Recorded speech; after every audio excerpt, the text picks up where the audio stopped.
Hello, everybody. Welcome to the No Shots Fired podcast, episode 35. Let's go, is what I've titled this episode.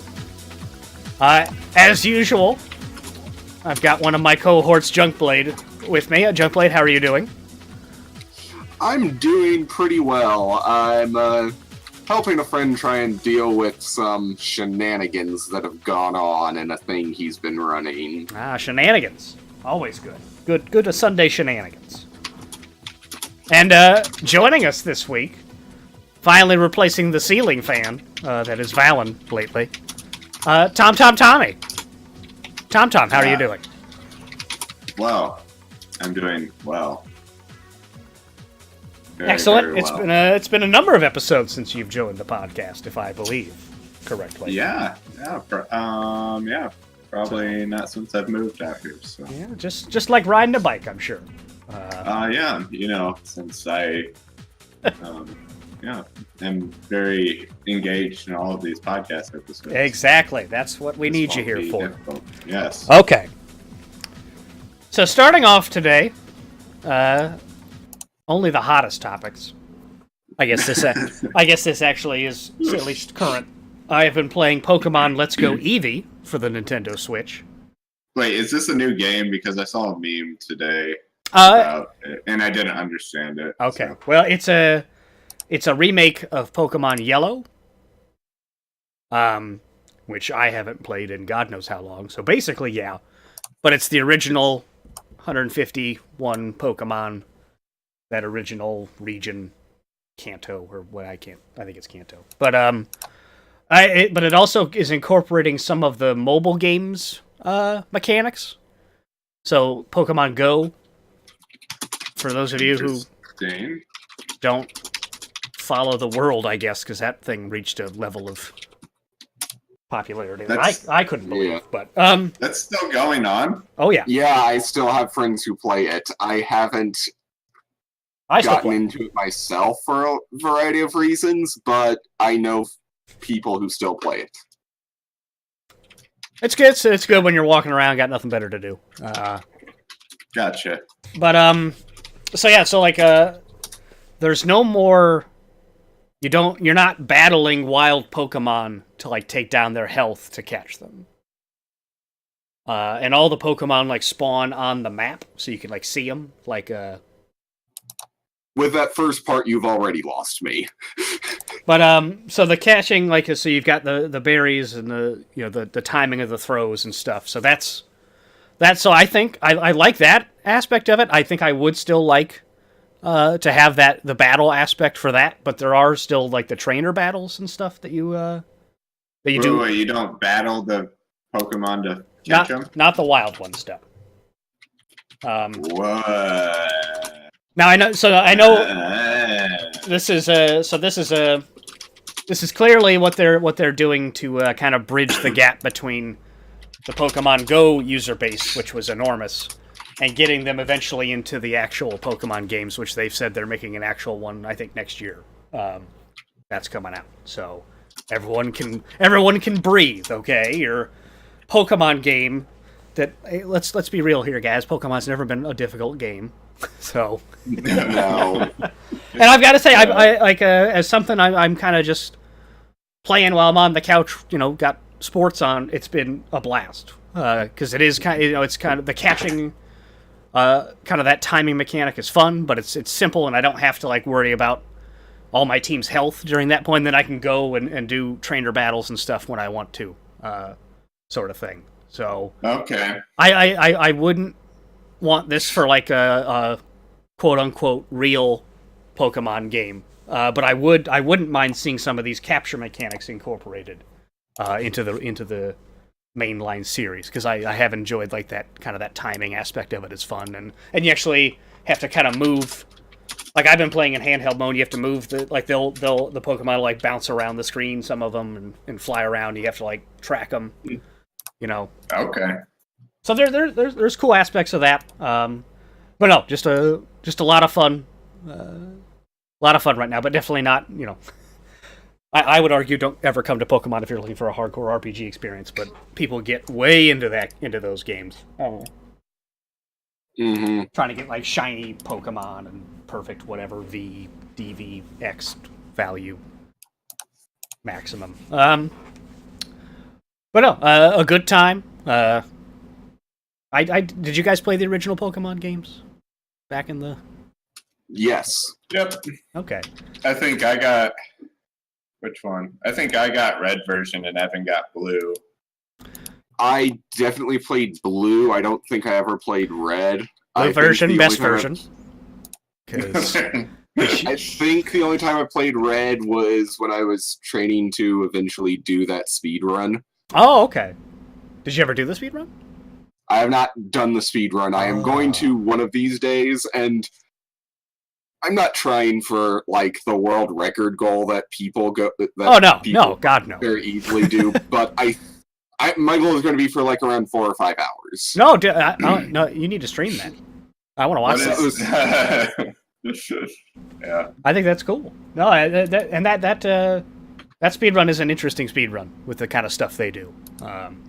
But no, what is the world record time? Oh God, it's hour and 55 minutes or something close to that. Goodness, and there's a lot of different categories for Pokemon speedruns too. I think, right?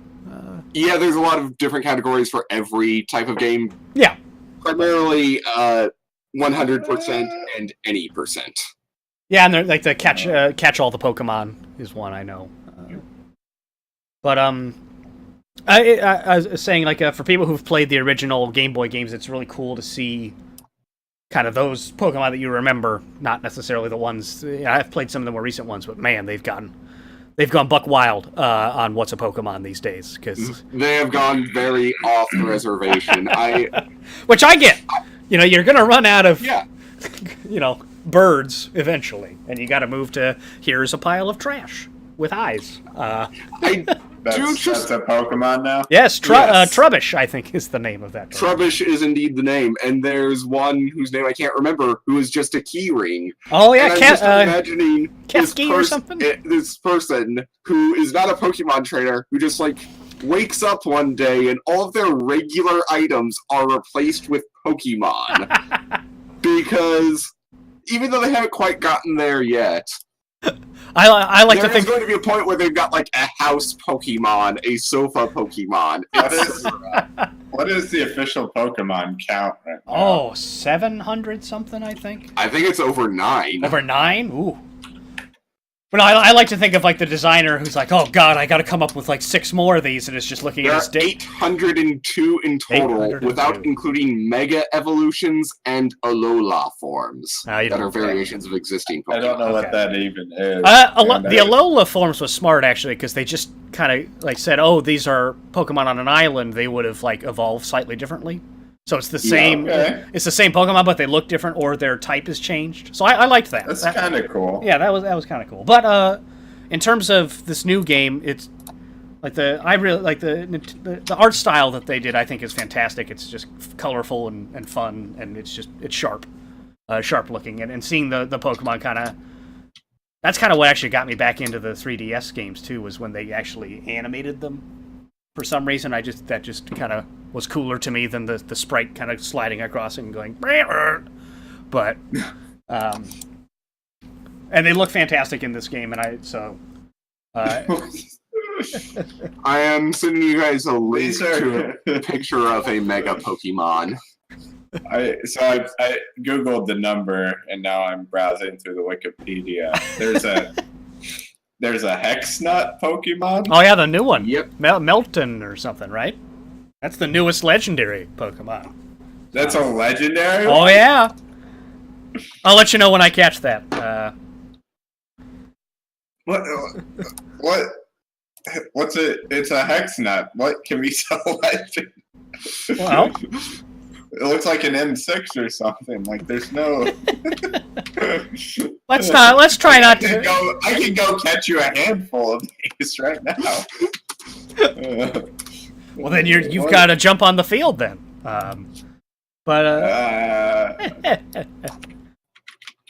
No, I was curious. Charger bug. the battery Pokemon. We could probably save this as a... That might be a... This could be several full episodes. All right, new topic Yes, it idea could. is we're each going to create our own Pokemon. Okay. And we have to I'm pitch okay it. with this. And we have to pitch I it. like that. Should be an assignment, and then Yes. we'll do the episode. Will be the reveal of Yes, our that'll be our Pokemon. assignment. Maybe we'll do each do 2 or 3, so we can choose like the best party of Pokemon out of the bunch.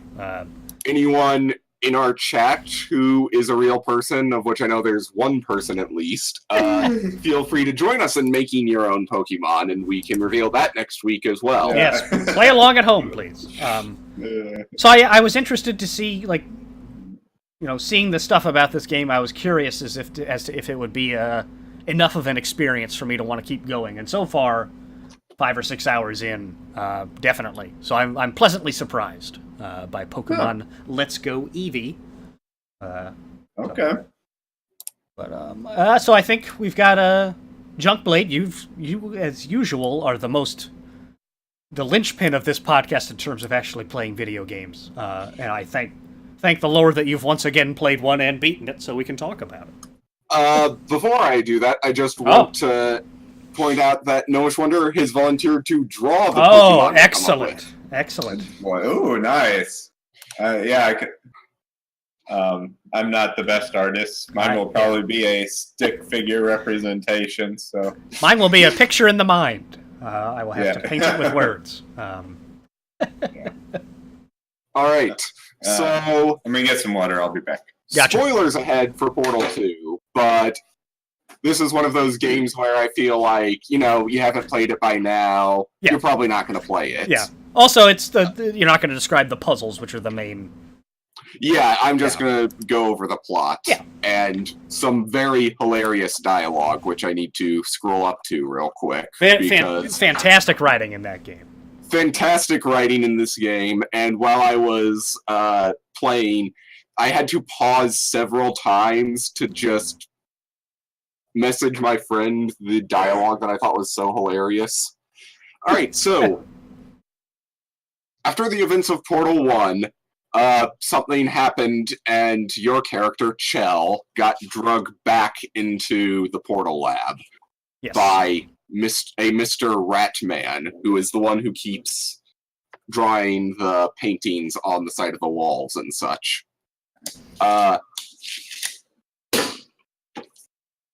So, all right, you lay down, and when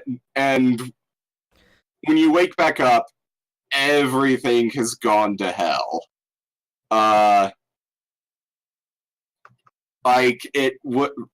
Significant time has passed, right? So, yeah, it said, you've been under suspension for 3 months or something like that. And then when you wake up again, it says, you've been under suspension for 9, 9, 9, 9, 9. And then it just breaks. And you are approached by this robot named Wheatley, who offers to help you break out of the complex. And you go through a few puzzles, and eventually you meet GLaDOS again, who, as it turns out, is still alive. Who would have guessed after the ending of Portal 1? Yeah. Wheatley, a quick voiced by Stephen Merchant, so fantastic comedian. I didn't recognize the name offhand, and I do want to say specifically that a lot of his dialogue seems like stuff you would have come up with on the fly in like a D&D session, Doc. That's an incredible compliment.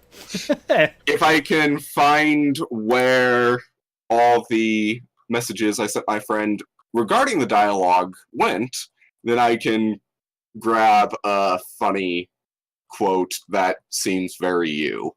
I was also really impressed with like the animation, because it's basically just a ball, right? But they're able to give it basically just a ball with an eye. Yeah, but they're able to give it significant like emotion, and you can really kind of read their state of mind easily. So that was very impressive to me. Mm-hmm. Let's see. I've also got a portal gun that I bought. That was probably a mistake. Where did you buy that at? I'm gonna see if I can find it.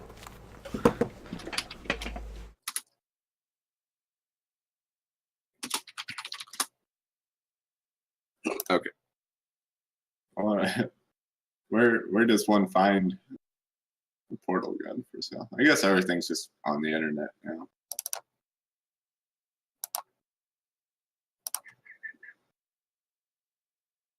All right.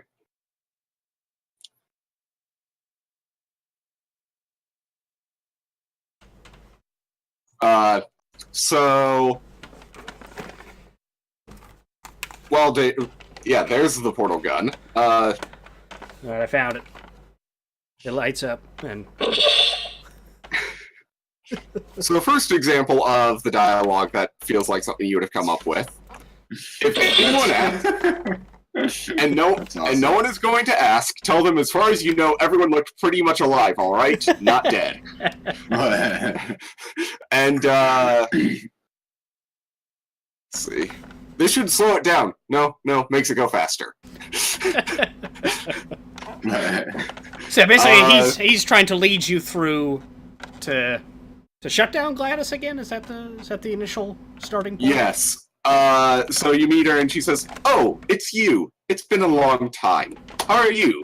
I've been real busy being dead. You know, after you murdered me. Okay, look, we both said a lot of things you're going to regret, but I think we can put our differences behind us." And then, as she makes you start testing again, there are a few gems from her, such as, "Sorry about the mess. I really let the place go since you killed me. By the way, thanks for that. Sarcasm self-test complete. Oh good, that's back online. Well done. Here are the test results. You are a horrible person." That's what it says. A horrible person. We weren't even testing for that. Yeah, some very good stuff. Oh, wait, does she start testing you before Wheatley gets... Yes, she starts testing you. You find your way back to her chamber. You switch Wheatley with her, who then becomes the new person in charge. Overwhelmed and with power. What you do, she says something along the lines of, "Oh, I remember you. You're the core they put on me to make me an idiot and make me always come up with terrible, terrible ideas." And then as the game goes on, you determine, oh, she was completely correct, and Wheatley is not at all capable of running this facility to any degree. Because he tries to start making test chambers, right? And you're going through these just half-baked test chamber things that it makes for very interesting platforming and navigation, but that's really a cool way of linking that with the story, I thought. I agree. I'll be honest, a lot of this was me playing it just for the awesome dialogue. The last two bits of GLaDOS dialogue I'm going to go with are... The one is at the end, but this one was... "This next test was designed by a Nobel Prize winner. I don't know what his Nobel Prize was for. It wasn't for immunity to neurotoxin."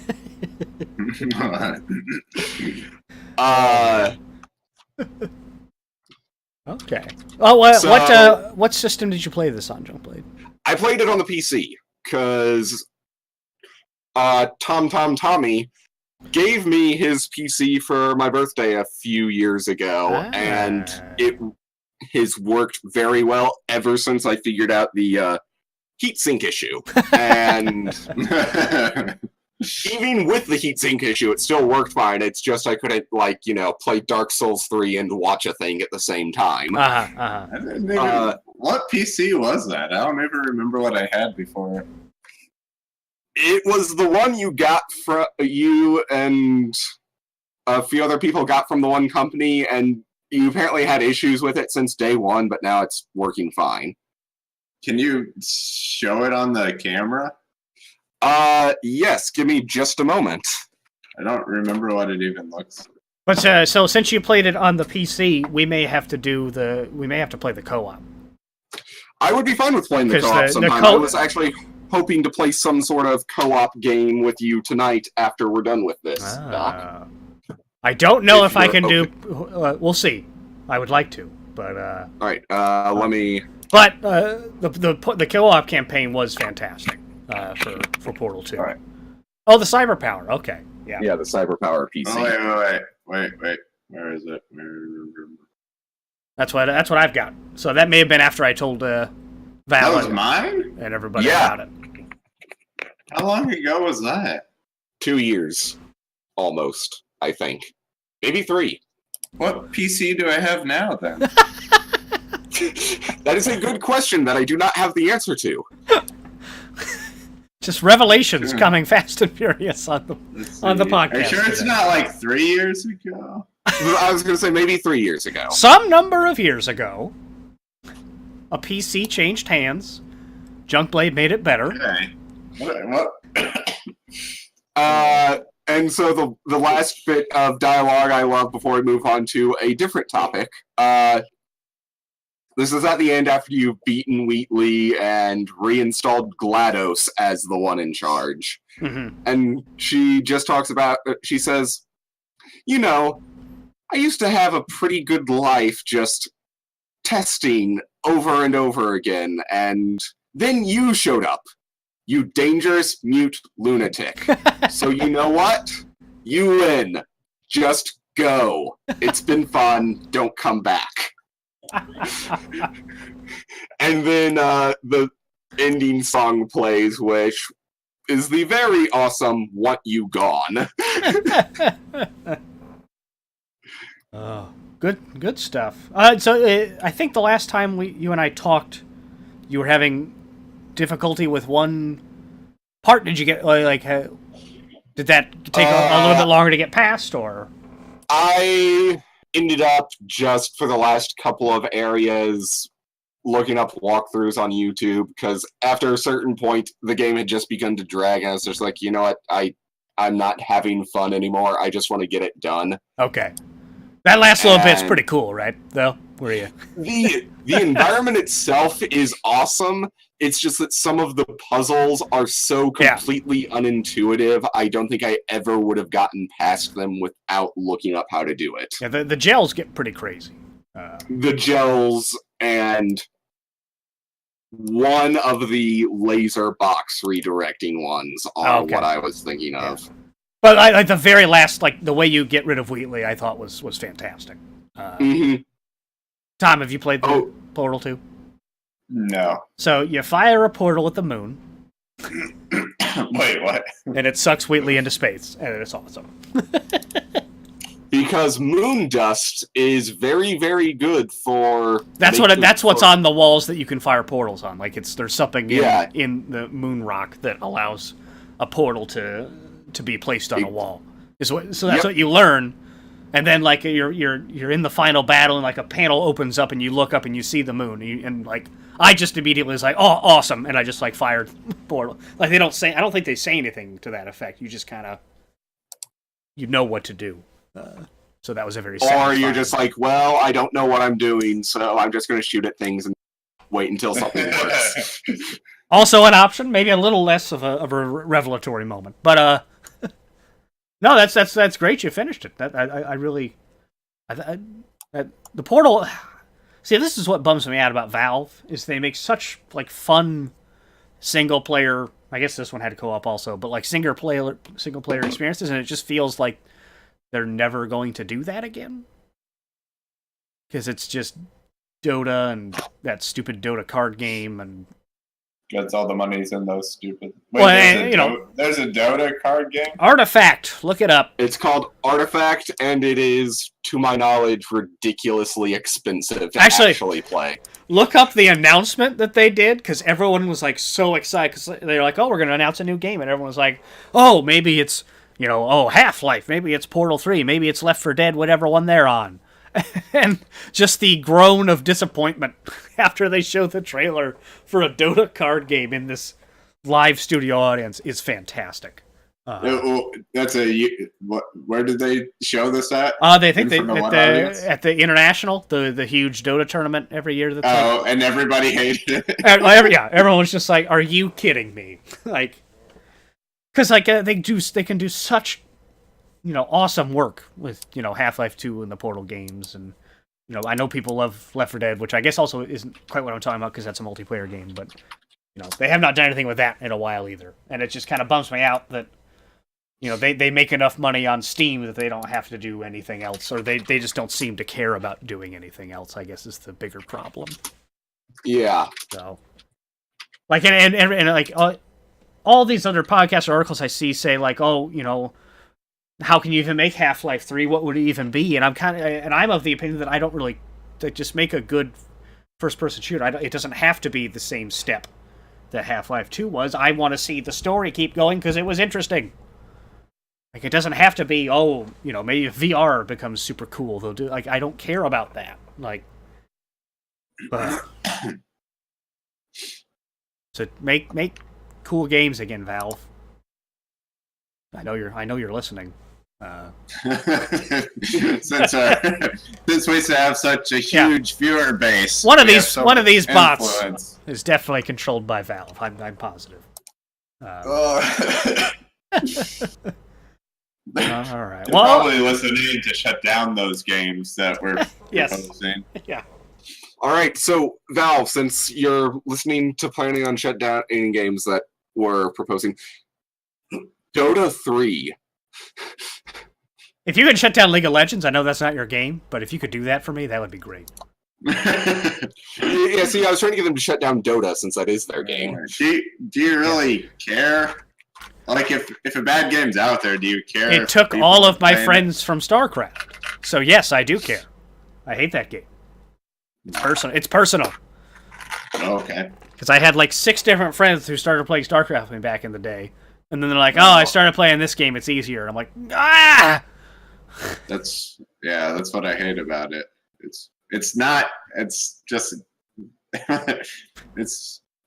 ridiculous. I have no words to say. So, okay. You're right. It's frustrating. Yes. I played a game. I played a game of League of Legends like yesterday. Okay. Just to see how it was. How did it go?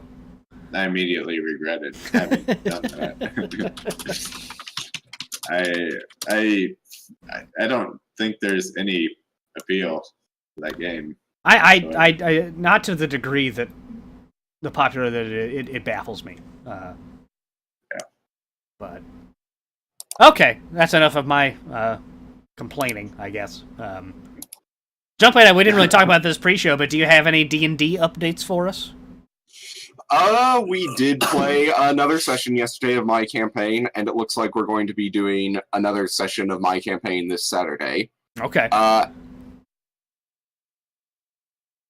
Last night, I was just running them through some random encounters that occur during the course of the campaign that can help them out in terms of getting a victory out of this. Mm-hmm. Like, one is you get attacked by a random band of hobgoblins, which they slaughtered quite easily. Hobbygobs. Another was you find 2 Ettins, which are the 2-headed giant things, and 5 goblins who have killed some people in this wagon that are on the way to the what are the names of the dwarves? Iron Master? Something. I'd buy that. Shining Axes, the Shining Axe Company of Dwarves. Something beard, metal beard. And they are paying 6,000 gold for 200 dwarven mercenaries to help defend the capital city of Brindle from the horde of the Red Hand of Doom. Mm. And even with the 200 dwarves they hire, they're still outnumbered about 10 to 1. Oof. Not good odds. So next session is going to basically be a Helm's Deep scenario where they're just trying to do as much damage to the horde and hold it off for as long as possible. But who's coming on the dawn of the third day? Well, the other thing to keep in mind is, sure, there's about 7,000 less orcs, but this time they have a red dragon. Okay. I'm gonna be honest, that scene in the Two Towers, when they're like riding down that ridiculous slope, and like the music and how it's shot, like it gets me. Like, and I think it's a lot of people. Like, I get like emotional watching it, and it's weird. But anyway, so very evocative for me, at least. Junkblade, very good. Okay. Okay, and you said that's kind of the conflict before going after the main. That's the conflict before going after basically the cult leader in charge of everything, who is doing his own thing to try and lay waste to the Elser Vale. Okay. Cool. All right. Moving along then. Do you guys think we'll ever do another D&D session? Yes. But it is going to require that Valen actually starts communicating with us again. Mm. Yeah, I think that's a small issue. Is Evan. Yeah, everyone moving around. I mean, Valen. Yes, well done. Well, hopefully we get... we gotta say... I think we just gotta kind of bite down and do it probably with less than the full complement, because that probably is a pipe dream of getting everything. Yeah, I am inclined to agree. Tom, were you even part of that? I made a character. Okay. But you weren't in the first session, right? No, okay. I did not make it. Okay. Well, watch the stream archive if you're curious about where we went in that first session. Which episode was that? It's called... Did you do it as an episode, or did you start a whole new? It was not no. It was not a podcast episode. It was. Oh, okay. What did we call it? It was a good name. This is good. This is good podcasting. Let me just look this up.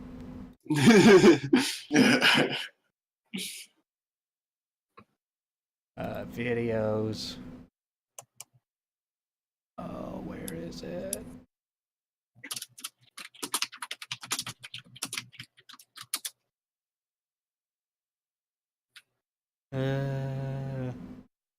Youth Academy, A Tale of Friendship, Rivalry, and Sorrow. That is a good title. Right?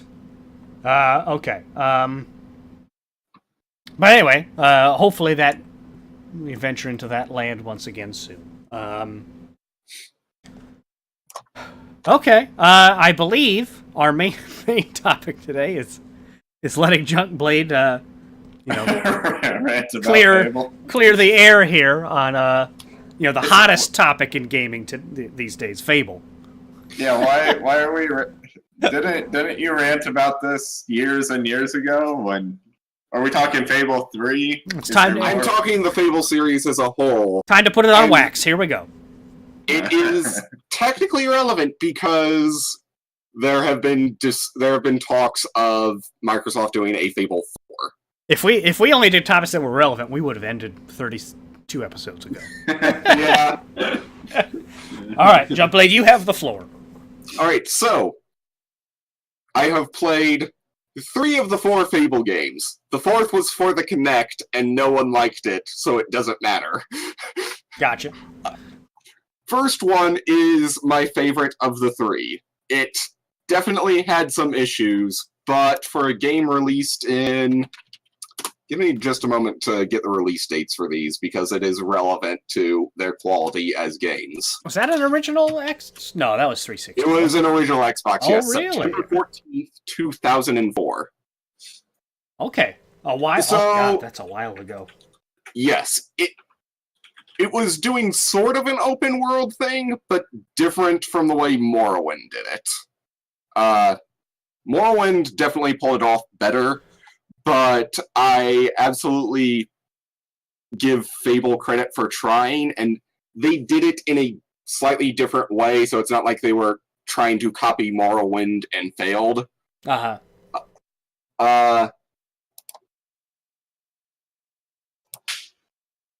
So the first game is my favorite of the three. It has a decent enough story and a decent enough leveling system. You've got your might abilities, your will abilities, and your dexterity abilities, or speed, or whatever they call it. And this is a system they kept through all three games.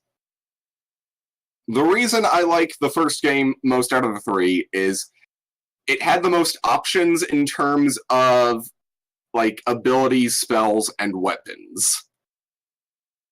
And the problem I had with the second one is the story simply wasn't as good. The final boss fight was completely underwhelming. And while the game mechanics themselves were more polished, it felt a little bit weird jumping ahead like 500 years into colonial times when the first game is medieval Europe. Oh, geez. Sort of thing. And for the most part, it's a decent game. There is the issue with Peter Molyneux infamously promising too much every time one of these came out. That's his big move. And I don't know whether he actually promised co-op, but the co-op in the game may as well not exist. You aren't playing another character, you're basically playing a ghost that adventures with your teammate for the journey and get no benefits themselves. Once that session is over, you have gained nothing. You've only helped your friend. Oh, jeez. Okay. So, yeah, a real waste of Not time. even like a story of this guy, pretty much. He's just... Yeah, he's just following you around. Yeah, So, the first game was a pretty traditional story in the sense of there's this big bad villain who you have to fight and beat, which I understand that, maybe some people don't care that much for that sort of story, but especially at the time, I really enjoyed it, and I like the villain in the game, Jack of Blades. He's got a cool look, and the DLC, or the extended version, Fable the Lost Chapters, you fight him again in a dragon form. Ooh. Which was pretty cool. How many blades would you say he has? He's really mainly looking for the one. Oh. But he starts out with just the one, so he has enough blades to be considered Jack of Blades. Okay, I was hoping for more blades. Yeah, I can imagine. The second game, the big villain is a guy named Lord Lucian. And your final battle is with a big, dumb, weird psychic rock. A rock? Yes. It's part of an obelisk or something. Or a spire. It's controlled by Lord Lucian, at least? It's controlled by Lord Lucian, at least, but there's, no emotion to it. You're literally just fighting a rock. It's tough to fight a rock, too, right? That's not easy. Then when you actually encounter Lord Lucian, you have two options. You can either immediately kill him in the middle of his villain speech, which one hit kills him instantly, so that's kind of underwhelming. Or you can actually try and listen to his speech, and Reaver, literally the worst character in the entire game series, who should have died immediately and should Actually, no, he should just never have been in the game series at all. Shoots him in the middle of his speech. Wait, so either way, he... So you can kill him, or he dies anyway? Yeah. Yeah, that's it. Say, Indiana Jones can pull that off, but that's not a... Indiana Jones can pull that off, and Fable 2 could have pulled that off with a more Indiana Jones-esque tone, but didn't really give you that sort of tone. Okay. So, third game. Another 100 years in the future or so. Your character is like a descendant of your character from Fable 2. Okay. And your brother's trying to kill you. Oh. Because he wants to take over the throne. Families, am I right, guys? It's not easy. It's not easy. So, Fable 2 started the issue of, like, cutting down on your options and then having, like, a really broken combat system. Fable 3 made that even worse. There is literally no reason to ever use melee in the game. Oh, goodness. Because melee is the only type of combat that can be blocked. What? Yeah, if I recall correctly, it is impossible to block guns.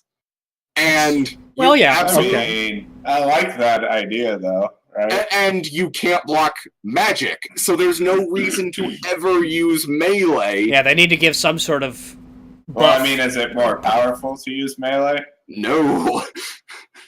Like, the balancing in the game is absolute garbage in that respect. They done biffed.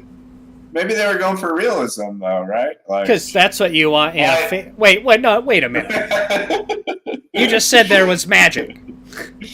Yeah, they're going for a realistic alternate universe where magic exists as a thing. I guess that could be your excuse for not programming a good battle system. And the story just felt even more tired and overdone than either of the other two games. Was there any connective thread between the three games, or no? No, that's the other thing that made it, like, the idea of the hero was the only connective thread between the three games, really, and the fact that your character is a descendant of your character in Fable 2 and Fable 3. Yeah. But the issue with Fable 3 is, for one, they don't do anything interesting with the your brother betrayed you story, really. And then the villain shifts halfway through to this giant devouring entity ball of sludge thing that is just a really bad version of a Lovecraftian monster. Okay. See, you can't do the Final Fantasy thing too early. Okay, you gotta save that to the very end of the game where you go, oh, but wait a minute. This thing is actually super evil. What's its name? We've never mentioned it before. But here we go, fight it! The other problem with it is that a lot of the ideas it has just don't work. Like, the idea is, okay, this horrible thing is going to get to try and devour the entire land in a year. In that time, you have to make some hard choices. Like, maybe you have to mine in the local reservoir, even though it might poison people. You need money to be able to afford weapons, that sort of thing. But what you can also do is, because this game isn't on an actual timer, you can just screw around for a while and just keep making gold through Rent and a bunch of other methods until you can just ignore all of those hard choices and just save everyone. So the RPG problem of let's give you all this super cool stuff to do, but also have like a main story that's like, oh, you have to save the world. Yeah. But you can fill a house with wheels of cheese if you want to. That dragon will stay. Yeah. It'll wait for it'll wait for you. It's not going to do anything bad while you're doing all your stuff either. It'll wait for your schedule. Okay.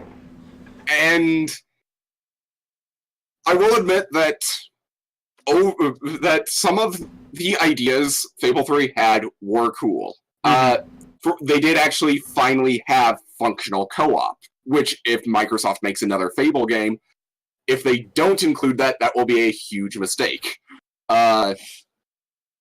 They had a system where your weapon would change depending on what sort of enemies you killed with it, what sort of things you did with it, and stuff like that, which I did think was very cool. But then they had issues like the story, the combat being even more unbalanced than in the first two. So it seems like a combination of the story not really making good on any of these really, but also the kind of gradual loss of the RPG like mechanics and options that would keep you through a game with a lackluster story, right?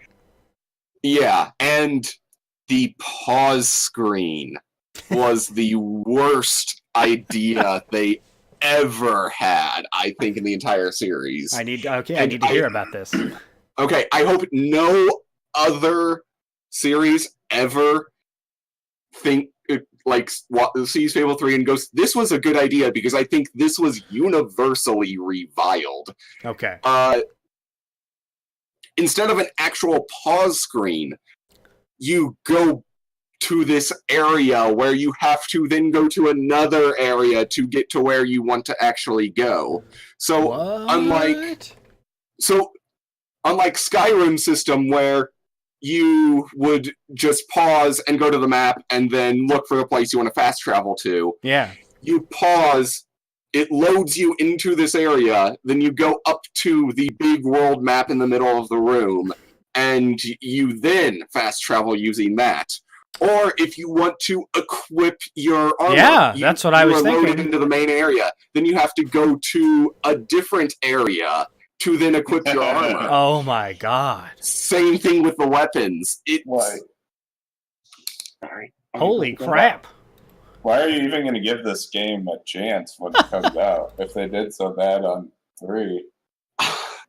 Because there are parts of it that I still think are legitimately good, and Lionhead Studios no longer exists. It is now in the hands of Microsoft fully, and I feel like there is a better chance. It's the same reason I'll immediately play another Mass Effect game when they make it.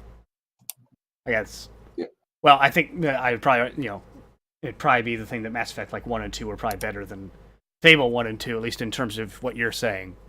Yes. But there's just the foundation there, I think can produce fantastic stories kind of regardless, yes. Right? So, and it's not something that I'm going to give a chance blindly. I'm going to wait until it's out and see what people say about it. Let's not pretend I got something better to do.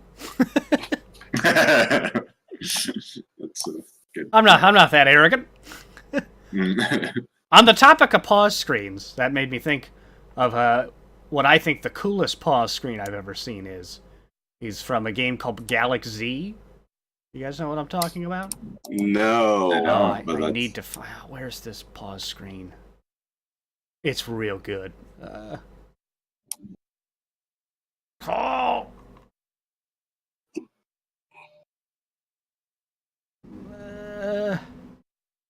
Okay, well, I'm going to keep looking for that, but that's a good game. Came out a while ago. It's like a twin-stick shooter kind of exploration kind of thing. This is good podcasting. I scroll through a fucking... Very, very... Okay, I very found entertaining, I'm sure. Okay.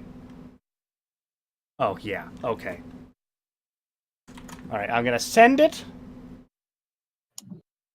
Okay, I'll send it in the chat for all those people out there. And let me know if it should go to the 10-20 mark or so.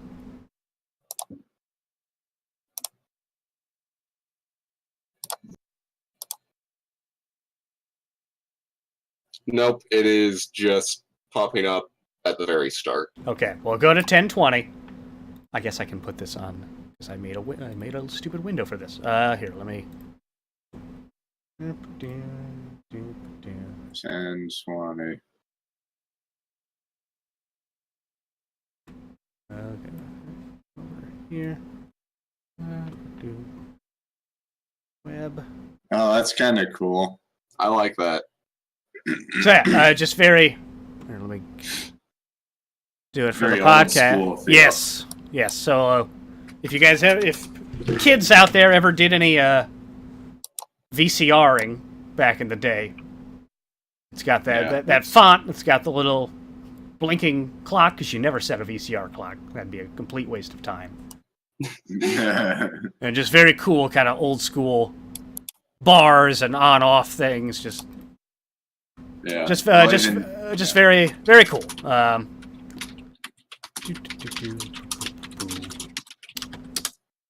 So that was a complete tangent. Sorry. I think it was worthwhile.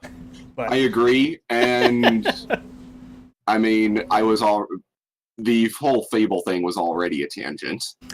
no, that was our topic. That was our bread and butter today. Right. If you say so. Okay, so and I mean these things like I think it's the hyperbole of the internet has kind of made it where people need to remember that you're allowed to have some of these problems, and like a lot of this stuff you feel strongly about it because you do care about it, and because you care, that means you're willing to you're gonna follow the next whatever step in that series is and give it a shot because there is stuff there that can be made good on, I think. And I think people can forget that sometimes. And things can be aspects of things can be bad, but the experience overall can still be I will also cut them slack on one thing in that they had much less time to develop Fable 3 than they did Fable 2. There was a 4-year gap between Fable 1 and 2, but there was barely a 2-year gap between 1 and 3, between 2 and 3. Yeah. So and to put all the stuff that they had, that I kind of remember when listening to podcasts at the time, was kind of promised to be in that game 2 years. There's no way that they would have been able to. And some of it's just like, I bet if they'd have had more time, they realized, oh, this idea doesn't really work. Well, yeah, and that's the other problem, is kind of putting all that stuff out in the open I think is almost always a mistake, because I think, game development and just creating something in general, it's almost never going to end up exactly how you planned it out, because you're going to, like you said, you're going to realize that stuff, while like a cool idea on paper, like implemented, kind of sucks. Like the pause screen. Yeah, like the idea of like going to like a hub thing, kind of set, and you make it look cool. Like that sounds cool, but then when you realize how many times you have to do that, you're like, oh, never mind, screw that, sort of thing. So it's and not necessarily that they, hyped the pause screen in the pre-marketing, but I think that is a trap people can fall in, and a lot of people do not have the perspective of not believing that stuff, which I've tried to maintain, of just going, I doubt it. But, I also can't seem to actually find any data on how many copies of Fable 3 sold compared to Fable 1 or 2. Okay, I don't know if Microsoft releases strict numbers like other companies do in terms of sales.